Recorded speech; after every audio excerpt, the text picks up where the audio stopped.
The day I came home and found my sister standing in my living room wearing my dead daughter's wedding dress. The dress my beautiful girl never got to wear on her wedding day. I was ready to forgive my sister for this violation until she told me why she had it on. What she said made me dial 911 with shaking hands. Some betrayals go so deep, they destroy families forever. Before I tell you about that terrible day, I need to tell you about my daughter Simone. Because understanding who she was and what she meant to me is essential to understanding why what my sister did was so unforgivable. Simone was my youngest child, my only daughter, born after 2 boys. She came into the world laughing, and she never really stopped. Even as a baby, she was joyful, curious, full of light. Where my sons were serious and studious, Simone was spontaneous and creative. She painted and danced and sang. She made friends everywhere she went. She lit up every room she entered. I know every mother thinks her daughter is special, but honey, Simone truly was. She became a kindergarten teacher because she loved children, loved nurturing their curiosity and creativity. Her students adored her.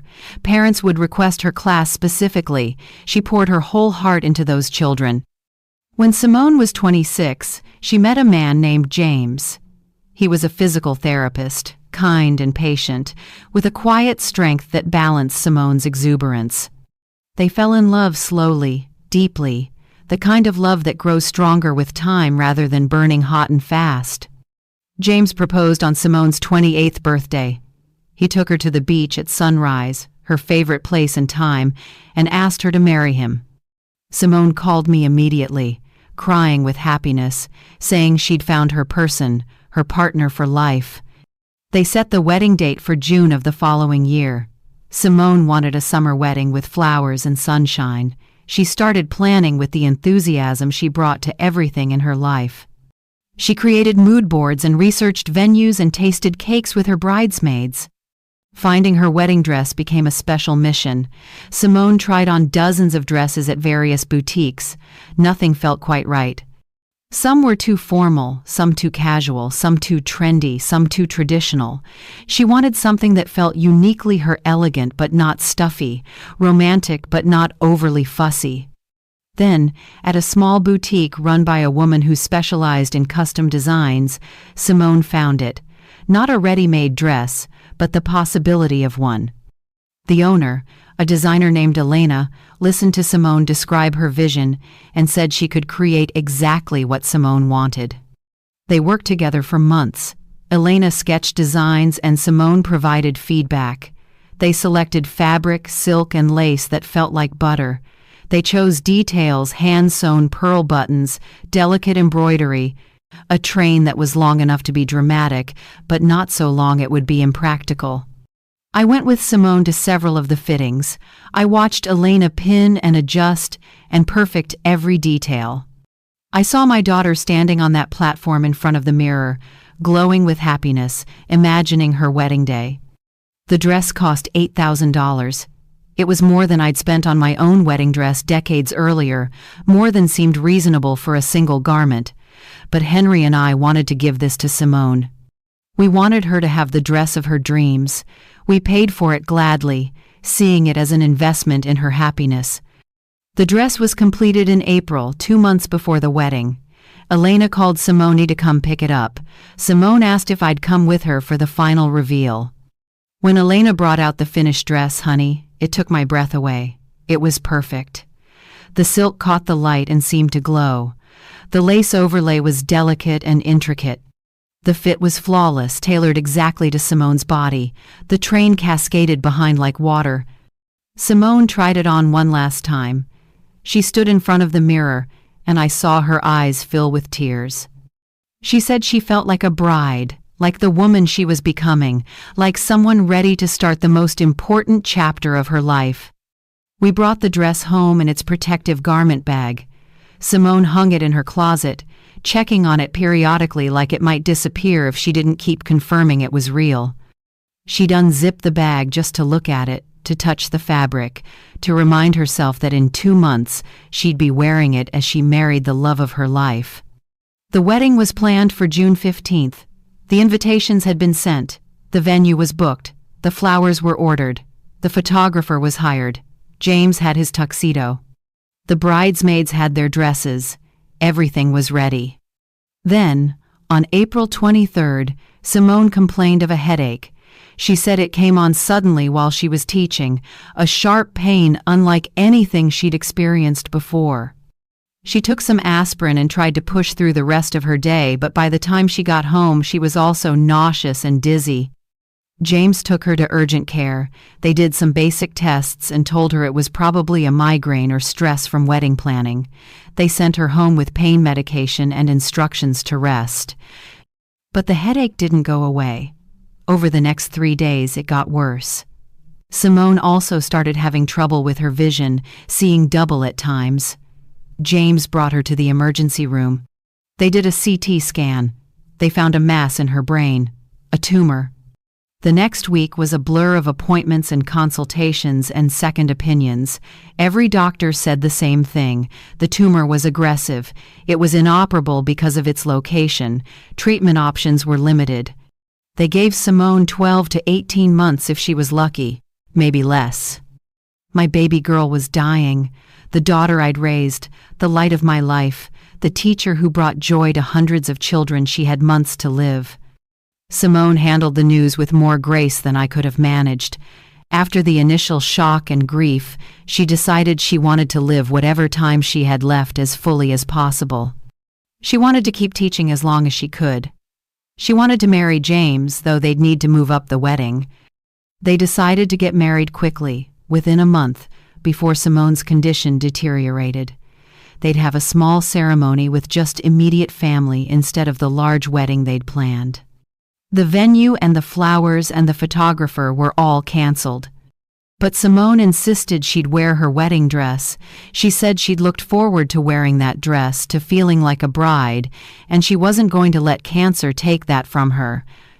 The wedding took place on May 20th in my backyard. 20 people attended. Simone wore her perfect dress.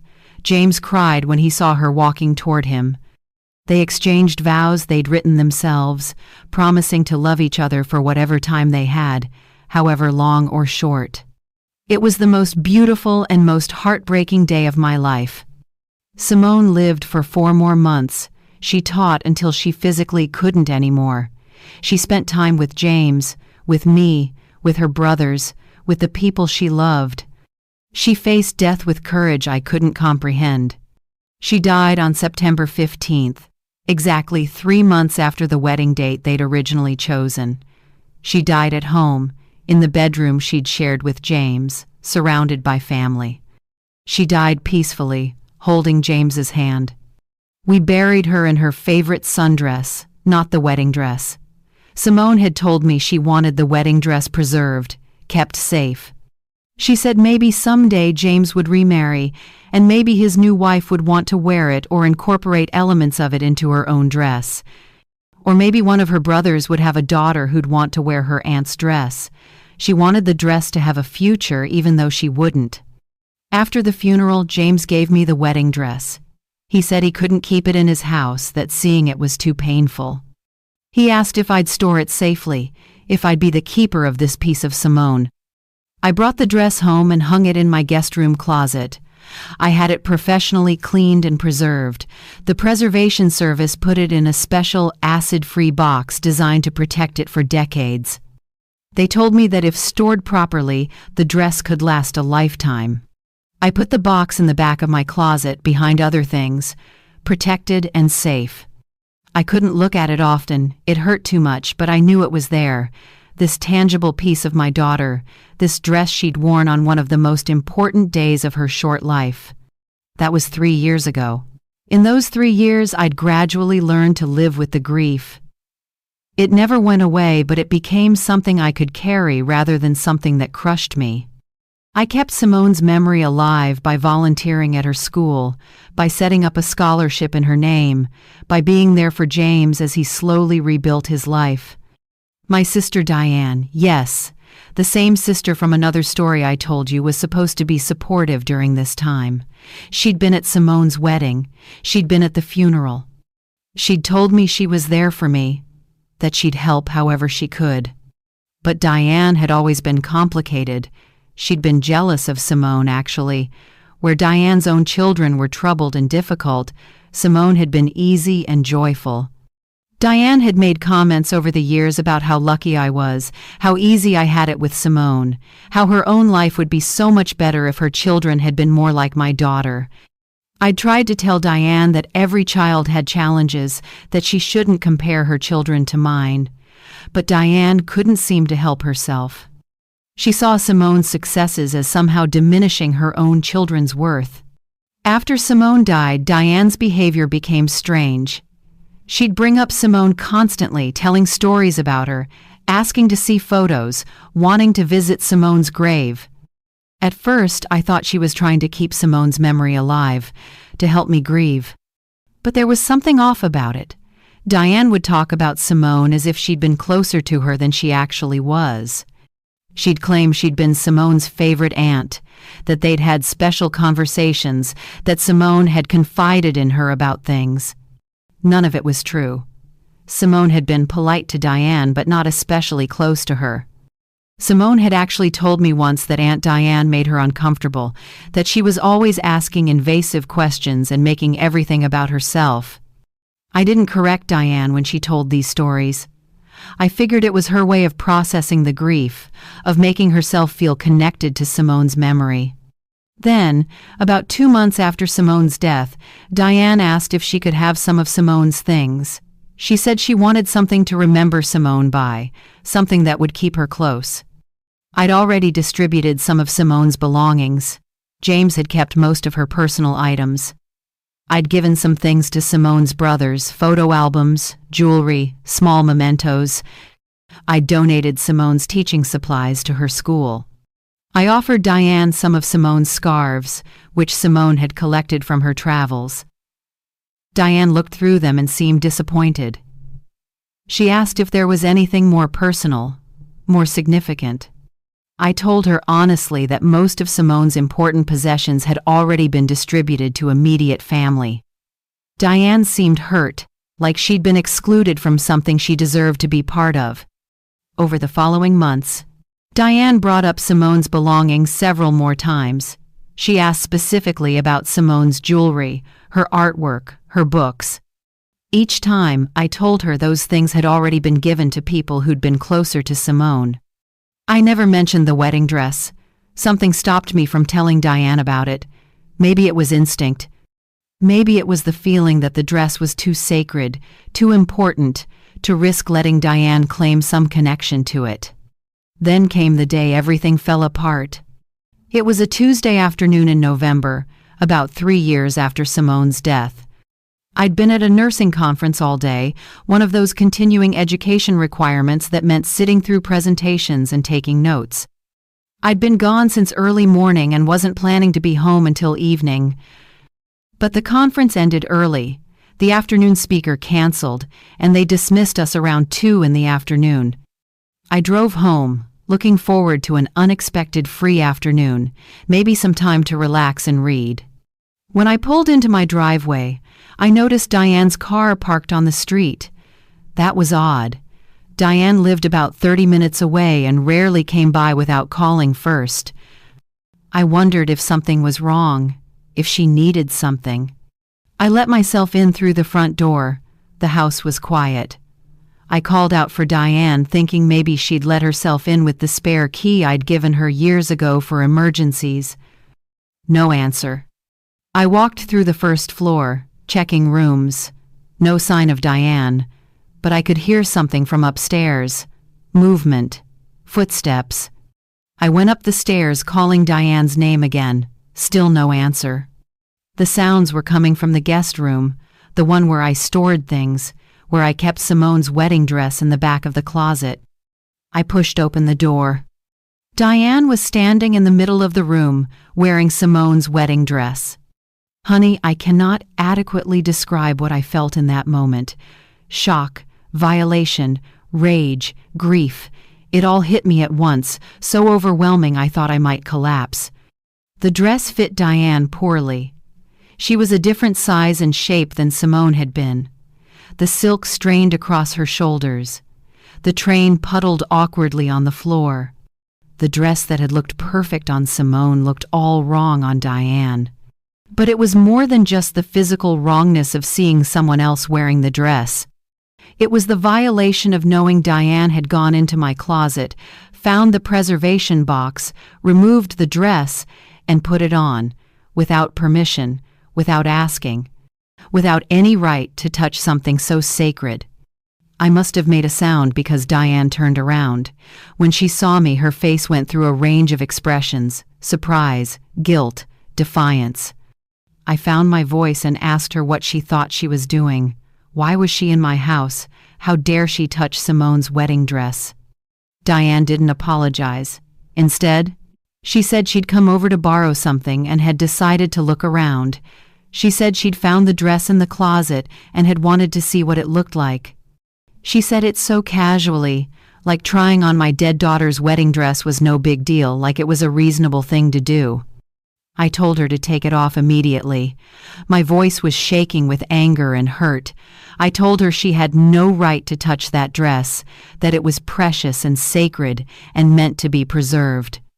Diane's expression changed then. She got defensive. She said I was being selfish, that Simone was gone and the dress was just sitting in a closet doing nothing. She said she'd wanted to see it, to feel close to Simone, to understand what it had been like for Simone on her wedding day. I told her again to take off the dress. Diane hesitated, then said something that made my blood run cold. She said she'd been thinking, and it seemed wasteful to keep such a beautiful, expensive dress locked away. She said the dress should be used, should be worn, should serve a purpose. Then she told me her daughter, her difficult, troubled daughter Rebecca, was getting married in 6 months. Rebecca and her fiancé didn't have much money. They couldn't afford an expensive wedding dress. Diane said it would be perfect if Rebecca could wear Simone's dress. She said it would need some alterations, but the bones of it were beautiful, and with some changes it would work perfectly. She said she'd been planning to ask me about this, but she'd wanted to try the dress on first to make sure it would work, to see if the style was right. She actually expected me to let her daughter wear Simone's wedding dress, to cut it up and alter it and treat it like some hand-me-down instead of the precious, irreplaceable garment it was. I told Diane absolutely not. I told her Rebecca could not, would never, wear Simone's dress. I told her to take the dress off immediately and get out of my house. Diane's face hardened. She said I was being selfish and cruel. She said Rebecca deserved to have a beautiful wedding, that as my niece she should have access to family resources. She said Simone would have wanted her dress to be used rather than hidden away. She said the dress cost $8,000 and it was ridiculous to let it sit in a closet when Rebecca needed it. Then she said something that made everything click into place. She said she'd already told Rebecca about the dress. She'd promised Rebecca she could have it. Rebecca had already started planning her wedding around it, already started thinking about the alterations they'd make. Diane hadn't come over to try on the dress out of curiosity or grief. She'd come to confirm it would work for Rebecca. She'd already decided to take it, to give it to her daughter, without ever asking my permission. I told Diane to take off the dress immediately or I'd call the police. She laughed and said I was being dramatic. She started to say something else, but I pulled out my phone and started dialing 911. That's when Diane's expression changed from defensive to worried. She asked what I thought I was doing. I told her I was reporting a break-in and theft. Diane said I was insane, that she was family, that she'd used the spare key I'd given her so it wasn't breaking in. She said she hadn't stolen anything because the dress was still there. I told her she'd entered my home without permission and had removed a valuable item from storage with intent to take it. That was theft. And if she didn't remove the dress immediately and leave my property, I'd tell the police she was still here. The 911 operator answered. I gave my address and said I had an intruder in my home who was attempting to steal an item worth $8,000. Diane panicked then. She started trying to get out of the dress, fumbling with the buttons down the back. Her hands were shaking. She kept saying I was overreacting, that she was family, that we could talk about this. I stood in the doorway and watched her struggle with the dress, making no move to help her. The 911 operator asked if I was in danger. I said the intruder was currently trying to leave, but that I wanted police to come document what had happened. Finally, Diane got the dress off. She threw it on the bed and grabbed her own clothes. She dressed quickly, and the whole time she was telling me I'd regret this, that I was destroying our relationship over a dress, that I was choosing a dead daughter over my living family. Those words, honey, choosing my dead daughter, like Simone's memory was something I should abandon, like protecting what little I had left of her was selfish or wrong. The police arrived within 10 minutes. Diane was still in the house, now dressed in her own clothes, standing in the guest room looking furious and frightened. 2 officers came upstairs.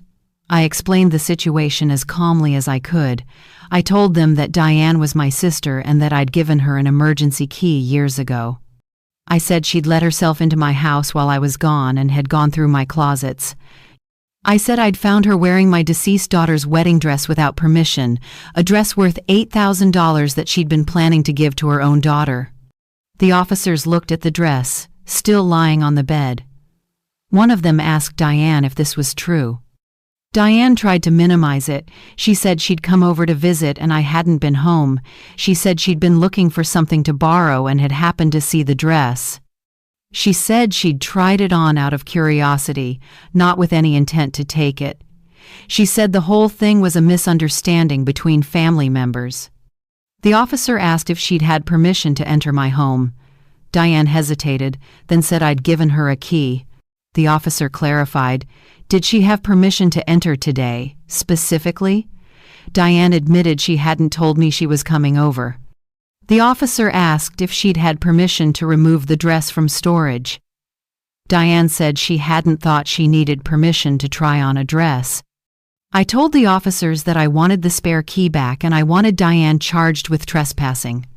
I explained that the dress belonged to my daughter who had died of brain cancer 3 years ago, that it was irreplaceable and priceless to me beyond its monetary value, and that Diane had been planning to give it to her daughter without asking me.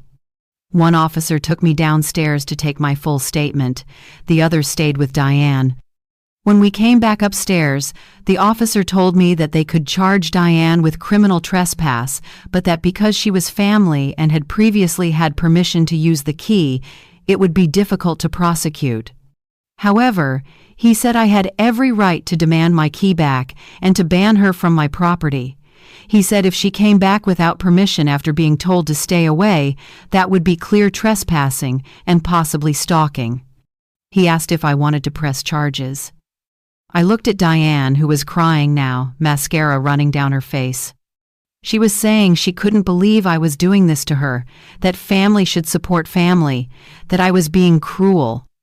I told the officer I didn't want to press charges if Diane returned my key immediately and agreed in writing never to enter my property again without explicit permission. I also wanted her to agree in writing that she had no claim to any of Simone's belongings and would never ask for them again. The officer said he could document that agreement. Diane protested, saying it was ridiculous, but the officer told her firmly that she could agree to those terms or be charged with criminal trespass. She could choose. Diane agreed. She gave me the spare key. The officer wrote up a statement that Diane signed, saying she acknowledged entering my home without permission, trying on a valuable item without consent, and agreeing never to enter my property again without explicit invitation. The officers left. Diane and I stood in the guest room with Simone's dress between us. Diane said she couldn't believe I'd called the police on my own sister. She said I'd humiliated her. She said she'd only wanted to help Rebecca have a nice wedding, and I was treating her like a criminal. I told Diane that she'd violated my trust and my grief. I told her she'd put her hands on something sacred to me, something that represented my daughter's brief happiness before death took her. I told her she'd planned to cut up and alter that dress without my permission, to erase what made it Simone's and make it Rebecca's instead. I told her that showed a level of disrespect and selfishness I couldn't forgive. Diane said I was being overdramatic. that it was just a dress. I told her to get out of my house and not come back. She left, still crying, still acting like she was the victim in all of this. After she was gone, I carefully examined the dress. There were stress marks where Diane had forced it over her shoulders. The silk was strained in places. Some of the delicate hand-sewn buttons had been pulled loose. The dress wasn't ruined, but it was damaged. Just by being worn by someone it hadn't been made for, someone who had no right to wear it. I called Elena, the designer who'd made the dress. I explained what had happened. Elena told me to bring the dress in immediately. She examined it carefully and said she could repair the damage, but it would take time and care. She refused to charge me, saying she was horrified that someone had violated such a precious garment. I left the dress with Elena and went home to process what had happened. Over the next few days, word spread through the family about what Diane had done. Some family members thought I'd overreacted. They said Diane had meant well, that she just wanted to help Rebecca, that I should have been more understanding. Other family members understood completely. They were horrified that Diane had gone through my things and tried on Simone's dress without permission. They said I'd had every right to call the police. The family divided over it. People took sides. Holidays became awkward. I stopped attending events where Diane would be present. Rebecca's wedding happened 6 months later. She wore a dress she'd bought at a discount store. Nothing special, nothing like what Simone's dress had been. I heard later that Rebecca was angry with me for not letting her have Simone's dress, that she'd been told it was beautiful and expensive, and she'd felt entitled to wear it. I didn't care. Rebecca had no relationship with Simone. She had no claim to anything of Simone's.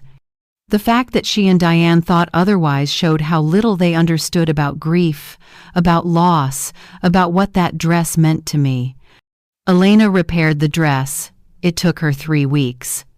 When I picked it up, she told me she'd reinforce the areas Diane had stressed and replace the damaged buttons with matching ones she'd saved from the original creation. She said the dress was as close to perfect as she could make it. I brought it home and had it professionally preserved again. This time, I didn't keep it in my closet. I rented a small climate-controlled storage unit, the kind people use for important documents and irreplaceable items. I put the dress there, where no one could access it but me. That was 2 years ago. I haven't spoken to Diane since that day. She's reached out a few times through other family members, saying she wants to reconcile, that she's sorry I was so upset, that family should be able to move past disagreements. Notice she's never actually apologized for what she did.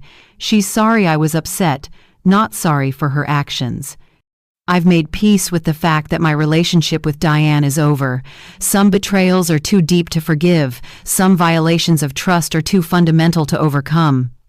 Now let me tell you what I learned from this experience, because there are important lessons here. First, grief makes you vulnerable, and some people will take advantage of that vulnerability. Diane used my grief over Simone to justify her actions. She knew I was still emotionally fragile, and she tried to exploit that. Second, not everyone understands the value of memory and ritual. To Diane, the wedding dress was just an expensive garment that was going to waste. To me, it was a physical embodiment of my daughter's joy and hope, a tangible connection to a moment of happiness before tragedy struck. Third, family doesn't give anyone the right to violate boundaries. Being related doesn't mean having automatic access to each other's homes, belongings, or grief. Diane used the excuse of family to justify actions that would clearly be wrong between strangers. Fourth, sometimes you have to draw hard lines and enforce serious consequences. I could have let Diane off with a warning, could have avoided calling the police to keep family peace. But doing so would have taught her that her actions had no real consequences, and it would have left me feeling violated and powerless. And finally, honey, trust your instincts about protecting what's precious. I never told Diane about the wedding dress because something in me knew she couldn't be trusted with that information. That instinct was right. Elena recently called me. She said she's retiring and closing her shop. She asked if there was anything she could do for me before she retired, any way she could help preserve Simone's dress for the future. I told her I wanted the dress documented. I wanted professional photographs of every detail, detailed measurements, notes on the construction techniques, fabric samples. I wanted a complete record so that someday, if the dress itself deteriorates beyond repair, someone could recreate it exactly. Elena said that was a beautiful idea. She's doing that work now, creating a complete archive of Simone's wedding dress. I don't know what will eventually happen to the dress itself. Maybe someday James will remarry, and his new wife will want to incorporate elements of it into her own dress, honoring Simone's memory. Maybe one of Simone's brothers will have a daughter who'll want to wear it. Maybe it will stay in storage forever, a time capsule of a moment of joy in a life cut too short. What I do know is that it will never be cut up and altered for someone who didn't love Simone. It will never be given to someone who sees it as just a pretty, expensive dress rather than as the sacred object it is. The day I found my sister wearing my daughter's wedding dress, I learned that some people will never understand the boundaries of grief. They'll see our treasured memories as resources to be claimed. They'll treat our sacred objects as things to be used for their own purposes. But I also learned that it's okay to protect what matters, even if it means being called dramatic or selfish or cruel. Some things are worth fighting for. Some boundaries are worth enforcing, no matter the cost. Simone's wedding dress represented everything she should have had: a long life, a lasting marriage, children who might have worn it someday. She didn't get that future. Cancer took it from her. But she got to wear that dress on her wedding day. She got to feel like the bride she'd always dreamed of being. And that dress still exists, still holds that moment, still preserves that memory. That's not just a dress, honey. That's love made tangible. That's hope preserved. That's a daughter's joy frozen in silk and lace. And no one, not Diane, not Rebecca, not anyone has the right to take that and make it something else. If this story touched your heart, please take a moment to like this video, subscribe, and share it with someone who understands what it means to protect what's sacred. Stories like this remind us that love doesn't end when a person is gone. It lives on in the memories, in the objects we hold dear, and in the boundaries we set to keep their spirit respected. Some wounds come from outside, but some come from those closest to us, and healing begins when we choose to stand firm in our truth. Leave a comment below and tell me what you would have done if you found your sister in your child's wedding dress. Would you have called the police? Would you have forgiven her? Or are some lines simply never meant to be crossed? Your thoughts, your voices, your empathy, they keep this community strong. So, hit that like button. Subscribe for more true stories of love, loss, and lessons learned. And turn on the notification bell so you never miss the next chapter in Loretta's world of raw, real-life storytelling. Because every story we tell together is a reminder. Some things may break us, but they also teach us who we are, what we value, and what we'll never allow again.